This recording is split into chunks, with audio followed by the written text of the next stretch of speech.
Hey guys, Martin here bringing you a Dragon Ball Z Dokkan Battle video, and so today we are going to be taking a look at a team build that I think is potentially one of the best builds for the mission execution category. And we're going to see some interesting combos. We did try out the Ginyu Force units on this team because obviously they give Tao gives them a 220% lead. Tao shares Supreme Warrior with hit. Well, I can't even remember what this does. Let's take a look here quickly. Key 2 and 10% attack. I mean, that's fair enough.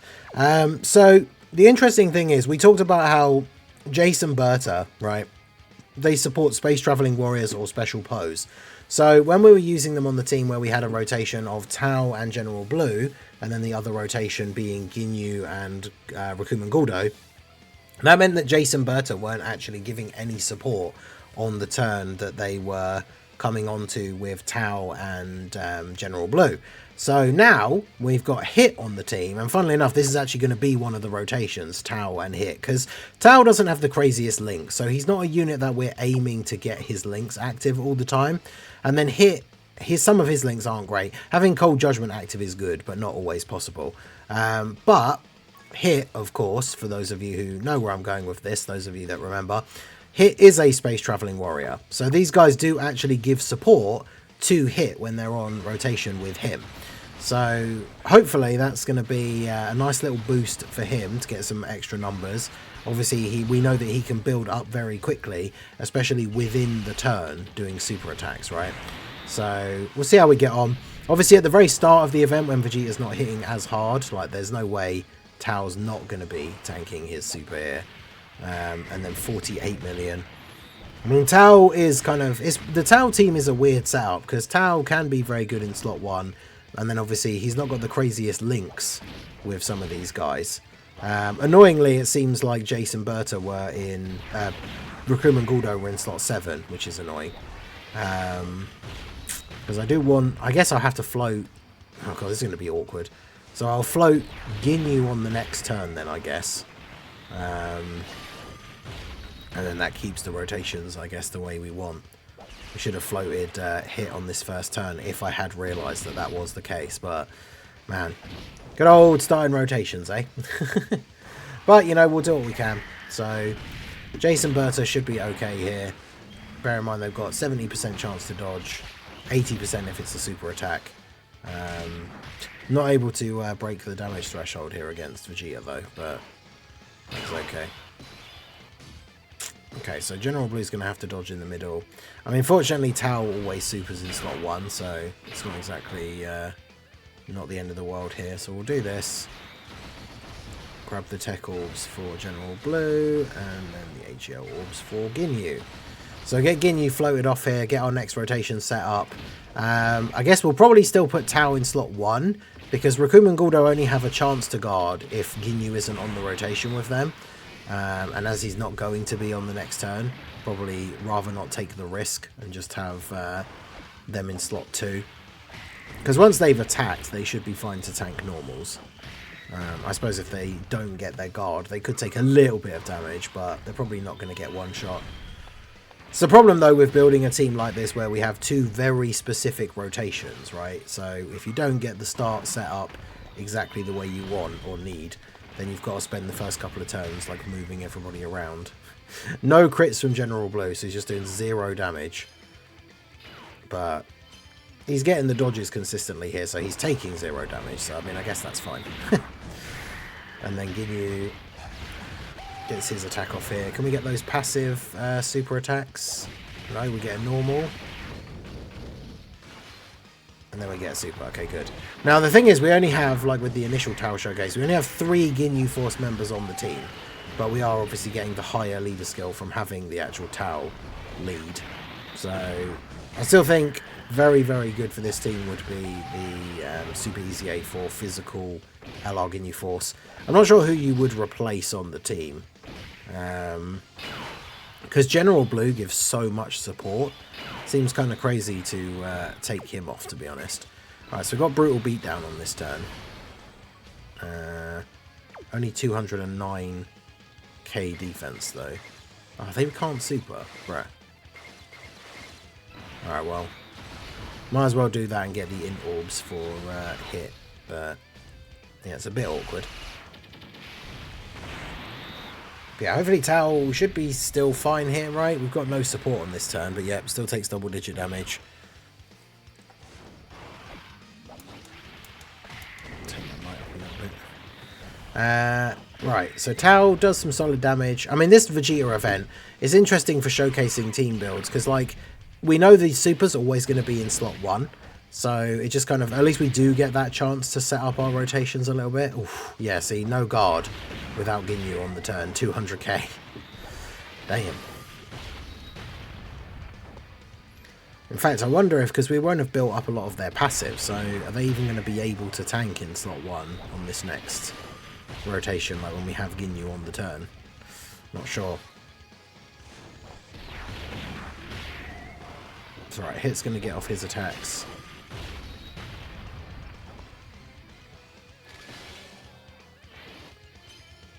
Get the old action break in there and a dodge. Let's go. Damn, look at that. 3 for 3 on the dodges with Hit. Let's go. Yeah, so this is the rotation where we do end up with no support, because we're gonna. This will eventually be the rotation with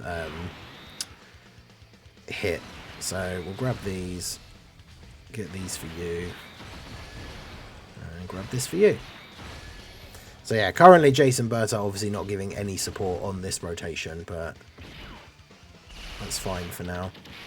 Tao's getting a lot of support from General Blue, as well as the Lynx. So yeah, still takes double-digit damage. I mean, Tao's obviously got type advantage as well, right? So, was that only 17 million? No, that can't be right. Oh wait, of course. Tao gets attacked with Rainbow Orbs, isn't he? And I don't think we got any on that turn.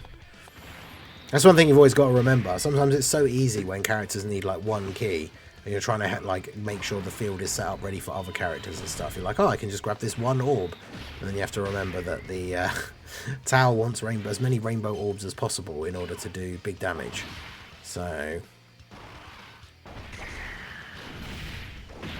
yeah, Jason Berta, 7 mil, not really crazy, but obviously they've not got a lot of links active on this turn. I mean, they're getting the big support from General Blue as well, so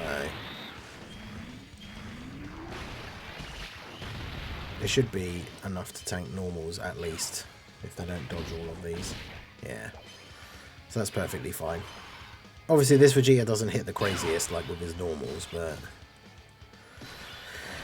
right, so let's see, 434 start of turn. It's not crazy HP, but let's do that, and then do crazy defense, I should say, and we don't have 4 HP, but if he could do, of course he didn't this turn. Last turn he did 2 normals before he supered, which would have been really beneficial for these guys, but oh, they just take double-digit damage anyway. Well, there you go. I mean, Rakuman Guldo with Ginyu, definitely a solid setup. And Ginyu, we don't have to worry about, like, him taking a super too early in this event as well. So this setup, like, obviously works really nicely for him, because we know that he's only ever going to take normals in slot 2.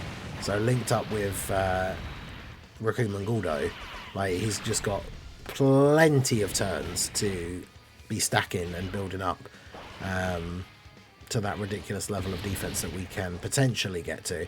Obviously, it's still going to be RNG with his passive and like whether his additionals are actually supers or not, because he's got 2 different 50% chances to do additionals, and turns where we only do like 1 super are going to be really disappointing. I was waiting to see whether I was going to say like this, but yeah, fortunately the hidden potential additional coming in clutch again.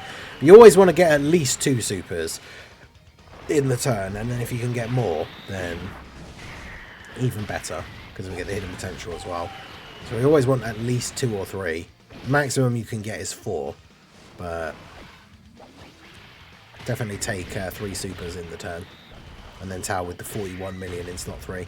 That's the only weird thing about the setup of using Tao with the Ginyu Force units, is you get this one copy of Tao that then ends up just kind of floating, and like he doesn't really do anything for the team as a floater, but it's not like he really needs to. He's just kind of there doing the damage. But so let's go for, does his active skill actually do anything for this particular field? Because it changes STR and int. Okay, yeah, so that should be cool. So let's do that. Use the old Dodon Ray here. Get a nice crit as well. Change all the orbs. Get 4 rainbow orbs for Tau. Then transform with hit. Which is at 434. He's obviously not had like tons of stacking yet, but getting that big support from General Blue. So get a nice little heal there as well. I wonder if Vegeta will get to the point where he can actually damage Tau when he's like fully built up. Even if he can, it's not going to be more than like a couple of 100k, like at most. I don't think he can get up to enough damage that he could just one-shot Tau, but 57 million. The big old crit as well. Love to see that. I think I said it before, but it's like my only major complaint with Tau, outside of the fact that it's Tau, like because of his categories and his links, is the fact that he doesn't have any additionals built in. Because, man, getting a second one of those, like, every turn, and then the potential third from the hidden potential would be absolutely crazy. Which is probably why he doesn't have it, because that would be nuts. But it would be great. I'd love to see that. Because, yeah, Tau's kit overall is very good. If he had the same kit, but was a Saiyan, like, he would be so good for a lot of these teams to just throw on and use as a slot 1 character. Like, relying on stun for the even bigger damage is kind of like, it's very situational, but as we showed in the video that I did the other day, if you haven't seen that video using the Ginyu Force on Tau's team, we jumped into Battle Hardened Formidable Foes at the end, and Tau like absolutely destroys that event, because like turn 1 he auto stuns the phase 1 enemy, then turn 2 the next Tau stuns the phase 1 enemy, and because they do so much damage when they hit stunned enemies, chances are you don't even get the second phase, because Tau just absolutely destroys them in the first turn, which is pretty cool. So now we got our full Ginyu Force set up here. 850 for these guys. Ginyu's at 1.2 million.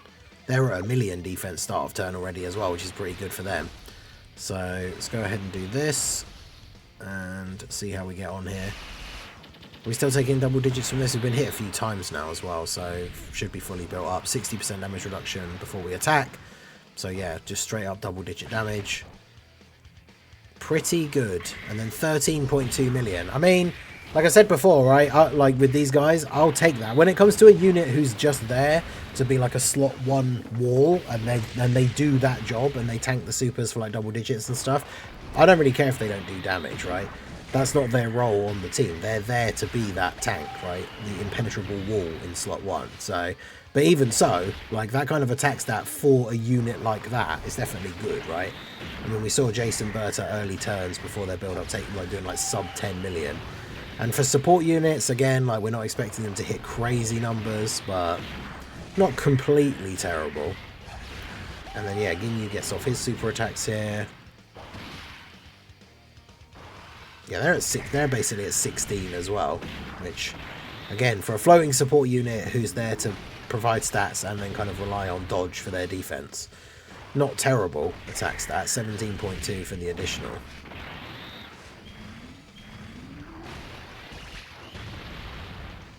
Could definitely be considerably worse. And then they tank normals for double-digit damage, so really can't complain about that, especially in this event where, like we said, we know after the slot 1 super that everybody's just taking double-digit damage. So if we're on a team setup like this where everybody tanks normals for double-digit damage, then we know we're all good, right? So yeah, we'll Dodon Ray here again so we can get more rainbow orbs on the field. For Tau, grab those. What's hit up to now, start of term? 689. Well, yeah, so almost 700k defense. The only thing for hit, because bear in mind everybody else is on Tau's full leader skill, whereas hit isn't, right? So hit is only getting the 170 lead on this team. Yeah, so we can only get 2 rainbows for the other Tau, but that's fine. Shame we couldn't get the Dokkan attack this time. Imagine how much damage Tau would do with the Dokkan attack. Especially getting that crit. Because now it's going to be... Yeah, there you go, 20k. That's the highest he's managed to do so far. Is he still getting attack buffs? Let's see. Does the attack up symbol come up still? Yeah, okay, so he is still getting buffed. So he's not his full power yet, but he can damage us, but it's only 20k. And he must be getting close to his full power now. Yeah, the extra attacks from hit giving us the action break. So yeah, I mean, this team is very good. The problem with this team, I would say, is that because we have our very set rotations, like Raccoon and Guldo need to be slot 1 with Ginyu, and then ideally at one of the Taos, like, because obviously this rotation we ended up with both anyway, but one of the Taos needs to be the slot 1 unit for the other rotation. The only thing that I will say is this is one of those teams where rotation locking really kind of screws over this team, right?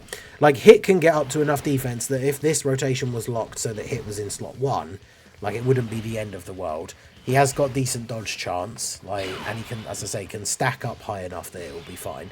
But like a rotation like this, if we got locked like this now, where like Raccoon and Guldo were locked in slot 2, Ginyu doesn't have enough defense? Not really, for him to tank slot 1. And then, yeah, we wouldn't really, like, if we're putting General Blue in slot 1, we are completely relying on dodge. Can I avoid the Dokkan attack here if I just get non-type orbs? I don't think I can. Because I don't really want... Yeah, it's too bad. Too late. Too little too late. I don't really want a Raccoon and Guldo Dokkan attack, but I guess here we are. So what are they taking now? He's a bit more built up. Is it still double-digit damage? I mean, they've got the General Blue support, so yeah, double-digit damage. Damn. Time to get serious. Crazy. And they're at, what, 12.3 mil. Nothing particularly impressive there, but it is what it is. Now, the only problem is with this setup and the fact that Tao takes such little damage in slot 1 is that we're probably never going to be able to get Ginyu Goku out, right? Because we're just not going to take enough damage. Maybe General Blue can get hit with a normal and only take like 300k or something. I'm not sure what his post-super defense actually is, but... Because is he still getting buffed? Didn't see that last one. Yep, he's still going, so he's still not at his full strength yet. Raccoon Guldo with another super though, let's go.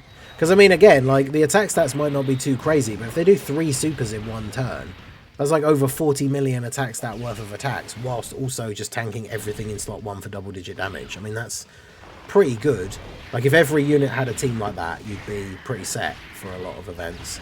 The unit can tank every attack in slot 1 and then does like 40 million worth of attack stats, whether it's over 1, 2 or 3 supers. That's still pretty good for a defensive unit in general. So, quite like that.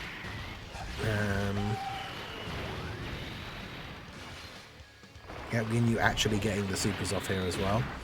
This would be such a great event to actually see Ginyu Goku and see what he can get up to, because obviously when you transform, his defense goes down a little bit because he loses the buff per Ginyu Force ally.